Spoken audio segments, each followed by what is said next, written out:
Em nome do Pai, do Filho e do Espírito Santo. Amém.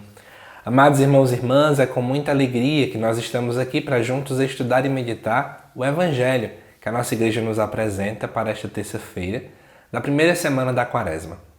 O texto se encontra lá em Mateus capítulo 6, versículos de 7 ao 15, que diz assim: Naquele tempo disse Jesus aos seus discípulos: Quando orardes, não useis muitas palavras como fazem os pagãos.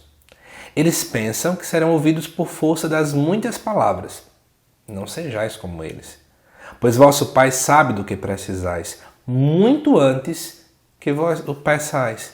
Vós deveis rezar assim: Pai nosso que estás nos céus, santificado seja o teu nome, venha o teu reino, seja feita a tua vontade, assim na terra como nos céus. O pão nosso de cada dia dá-nos hoje. Perdoa as nossas ofensas, assim como nós perdoamos a quem nos tem ofendido. E não nos deixes cair em tentação, mas livra-nos do mal. De fato, se vós perdoardes aos homens as faltas que eles cometeram, vosso Pai que está nos céus também vos perdoará. Mas se vós não perdoardes aos homens, vosso Pai também não perdoará as faltas que vós cometestes.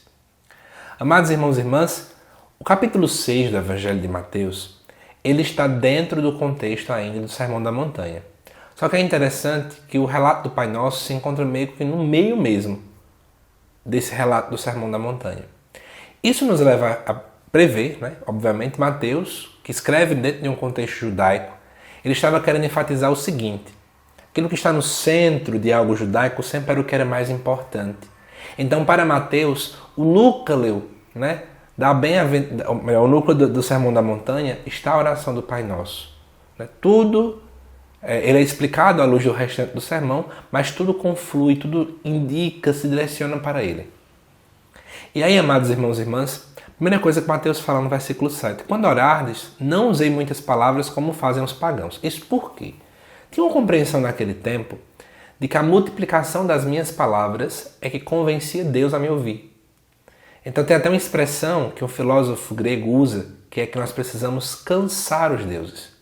Quando os deuses se cansarem de tantas palavras que nós usamos, de uma oração tão prolongada, é que aquele Deus, aquela divindade, ela vai me ouvir e vai me atender.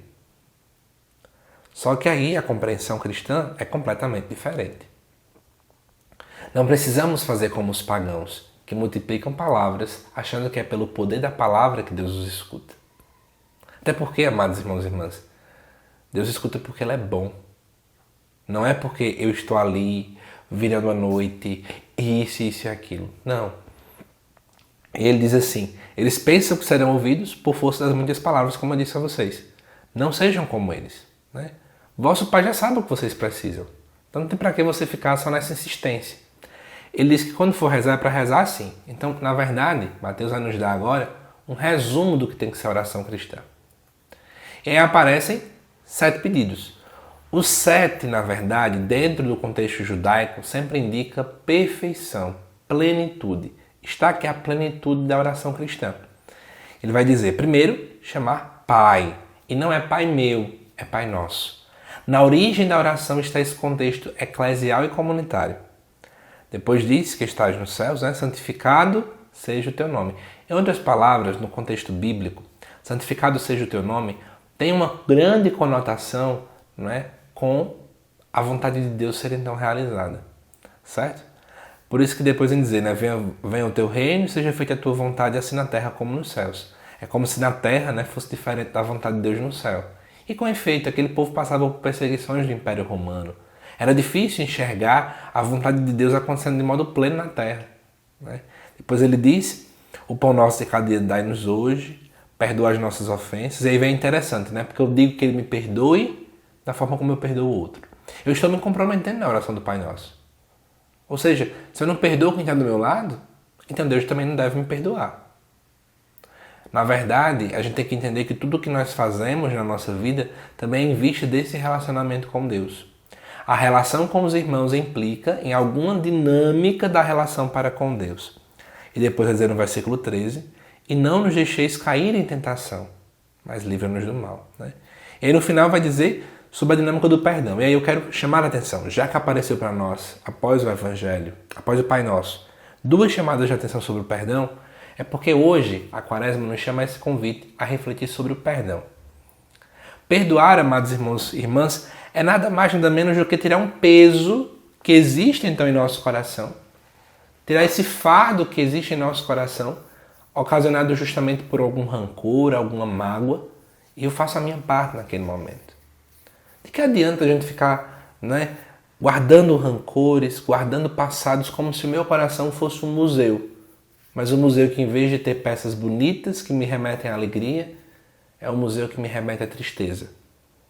Um coração que ele não aprende a perdoar é como se fosse um coração que trouxesse pra gente um memorial de pessoas que morreram na guerra. E que a gente, toda vez que passa, sente dor. Toda vez que eu relembro a pessoa, eu sinto dor. Quando eu escuto o nome dela, eu sinto dor. Mas quando eu perdoo, por mais que eu não queira ter um grande convívio, mas a dor foi embora. Perdoar é nada mais, nada menos do que liberar o espaço do seu coração, que antes era local de dor, que agora possa se transformar em um local de amor. E um amor que se manifesta em atitudes concretas, na oração pelo irmão e por aí vai. Que Deus te abençoe, amado irmão e irmã, e que você possa refletir nessa terça-feira sobre como é que está a sua vida com os irmãos em relação à prática do perdão. Até mais.